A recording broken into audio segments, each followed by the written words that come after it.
ये साबित कर रहा है, लेकिन लखनऊ दिल्ली में सब कुछ ठीक नहीं है। और इस प्रदेश ने जो डीजीपी दिए हैं, जो नई परंपरा शुरू की कार वाहक की, आप देख लीजिए 50 पायदान हैं। वो अधिकारी कितने निराश हैं, कितना मनी मन दुखी हैं कि उन्हें मौका नहीं मिला काम करने का। कितने आईपीएस होंगे जिन्हें मौका नहीं मिला, और अपने खासम खास और अपने पक्के को बैठाने के लिए, इसलिए कि जिससे कि बेईमानी की जा सके, जिससे अन्याय किया जा सके, जिससे कानून की धज्जियां उड़ाई जा सकें, इसलिए सरकार अपना ऐसा फैसला कराना चाहती है, नियम बनाना चाहती है कि उन्हीं के कोई न कोई बैठ जाए, जिनको खुद का अपना भविष्य नहीं पता है कि 2 साल चलेंगे कि नहीं चलेंगे, वो 2 साल के नियम बना रहे हैं। जो अभी सुप्रीम कोर्ट ने इलाहाबाद हाई कोर्ट के फैसले को रद्द किया है, देखिए ये फटकार कोई नई नहीं है। अभी तक के कार्यकाल जो देखेंगे आप, सबसे ज़्यादा हाई कोर्ट सुप्रीम कोर्ट की फटकार अगर किसी को मिली है तो उत्तर प्रदेश सरकार को मिली है। समय समय पर उत्तर प्रदेश सरकार ने अनकॉन्स्टिट्यूशनल काम किए हैं, और उसका परिणाम ये है कि हाई कोर्ट और सुप्रीम कोर्ट हस्तक्षेप करता है। और हमें पूरा भरोसा है कि जितने भी अनकॉन्स्टिट्यूशनल फैसले लिए हैं सरकार ने, वो सब टर्न डाउन होने चाहिए।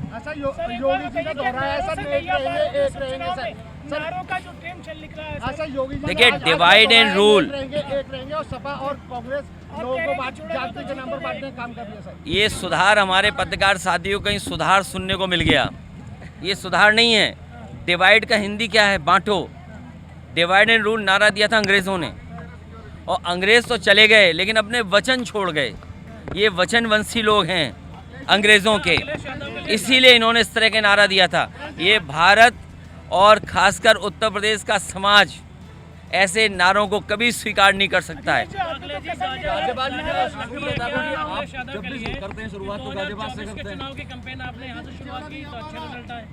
देखिए गाज़ियाबाद शुरुआत है, और मैं तो चाहता हूं कि दिल्ली से बेहतर गाज़ियाबाद बने। इसका प्रयास हम लोगों ने किया अपनी सरकार में। तमाम वो इंफ्रास्ट्रक्चर के प्रोजेक्ट जो बहुत ज़रूरी थे गाज़ियाबाद के लिए, वो नेताजी ने, या पुराने जो आप देखोगे इंफ्रास्ट्रक्चर के काम, वो कांग्रेस के ज़माने के दिखेंगे। इनका तो कोई काम दिखता ही नहीं है। इनका काम केवल ये है कि विनाश कर दो। इनका काम है काम को रोक दो, तोड़ दो, और उसका परिणाम ये है कि आपका साथी भी, मैं नहीं जानता कि वो साथी कितना करीब आपका लोग हुआ, लेकिन पत्रकारों को जिस तरीके से अपमानित होना पड़ रहा है, आप कल्पना नहीं कर सकते। जेल तो भेजा ही भेजा है, और मैं कहता हूँ अगर आप सच दिखाने लगोगे तो आप में से भी कुछ लोग जेल चले जाएंगे। दबाव है सब पर। ये जितने पत्रकार साथी हैं, ये दबाव में काम कर रहे हैं, और दबाव में नहीं काम करते हैं। और अगर निष्पक्ष होकर काम करते हैं तो कई जगह कपड़े उतार दिए गए, नंगा कर दिया गया पत्रकारों को। ये क्या लोकतंत्र है, ये बताइए। देखिए जो कोर्ट में हुआ, और अधिवक्ताओं के साथ इस तरह व्यवहार पुलिस को नहीं करना चाहिए था। अगर कोई बात कोर्ट की थी तो मैं समझता हूँ कोर्ट में अपने प्लेटफॉर्म है, उन दोनों पक्षों का बात सुनी जा सकती थी। लेकिन पुलिस ने भी अपना गुस्सा क्यों उतारा? किसका गुस्सा उतारा जा रहा है? जो वकीलों को भी अपमानित होना पड़ा।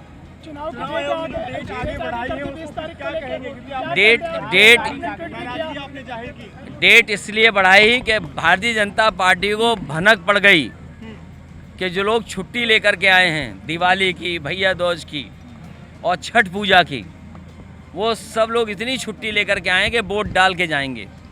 तो जब भनक पड़ गई इनको, तो इन्होंने चुनाव आयोग से तारीख बदलवा दी। हार के डर से इन्होंने तारीख बदली है। और उन्हें ये भी पता था कि यूपी में जो वोट पड़ेगा, वो जो हार होगी, जो संदेश जाएगा, कहीं इनका महाराष्ट्र का चुनाव भी न गड़बड़ा जाए। ये चुनाव भारतीय जनता पार्टी हार रही है, उसी के वजह से चुनाव टाल रही है। मैदान में आपने देखा होगा पहलवानों को, रिंग से बाहर कौन सा पहलवान भागता है? कौन सा पहलवान रिंग से बाहर भागता है बार बार? जो हारता है। इसीलिए कभी अयोध्या का चुनाव टाला इन्होंने और ये अब तारीख बदल दी। जब इन्हें यही बढ़ाना था तो ये पहले भी तो चुनाव करा सकते थे जिन तारीखों में आज चुनाव हो रहे हैं। क्या वजह कि इन्होंने तारीख बदल दी? इसका फायदा मिलेगा क्या भाजपा को? वो कोई ना कोई खास तैयारी भाजपा कर रही होगी उपचुनाव में कितनी जो समय उन्हें नहीं मिला, जो समय नहीं मिला। क्या खास तैयारी है? बीजेपी की जो खास तैयारी है वो पुलिस को आगे करके है। जब आप मुख्यमंत्री जी से ये सुनते हो कि मैं रामपुर बना दूंगा, इसका मतलब ये है कि वोट नहीं डालने देंगे। लोकतंत्र में या चुनाव आयोग इन बातों को देख रहा होगा कि इनकी तैयारी खास ये है कि वोट ना पड़ पाए।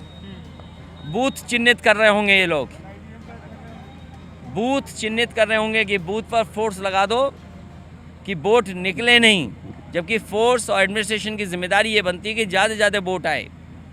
ये केवल वोट रोकने की रणनीति बनाएंगे, इसीलिए इन्होंने हफ्ता बढ़ाया। और इन्हें पता था त्यौहार पे जो लोग आए हैं दूर से छोड़ करके, वो सब इन्हें चुनाव हरा देते। उपचुनाव में कितनी सीटें आ रही हैं? सारी रणनीति पता है अपनी रणनीति क्या? उपचुनाव में कितनी सीटें? हमारी रणनीति साफ है, बूथ पे काम करिए। और आज हर वर्ग इनके खिलाफ है। व्यापारी जीएसटी से दुखी है। ये जो गरीब महंगाई का सामना कर रहे हैं, वे केवल गरीब के सामने संकट नहीं है। ये जो मल्टी स्टोरी बिल्डिंग में रह रहे हैं, इनको भी महंगाई का असर पड़ रहा है। और जितना भी जीएसटी से व्यापारी परेशान है, शायद इतना कभी व्यापारी परेशान नहीं रहा होगा। 9 सीटों में कितनी सीटें सर? 9 में 9। करहल पे आपने जवाब दिया सर। देखिए आपको ये बीजेपी से पूछना चाहिए कि जो लोग परिवारवादी आरोप लगाते थे, वो कहाँ रिश्तेदारवादी में फंस गए, जिन्हें प्रत्याशी नहीं मिला। और मैं आज कह के जा रहा हूँ आपसे, अभी तक की सबसे बड़ी जीत और सबसे बड़ी हार आप करहल विधानसभा से देखोगे।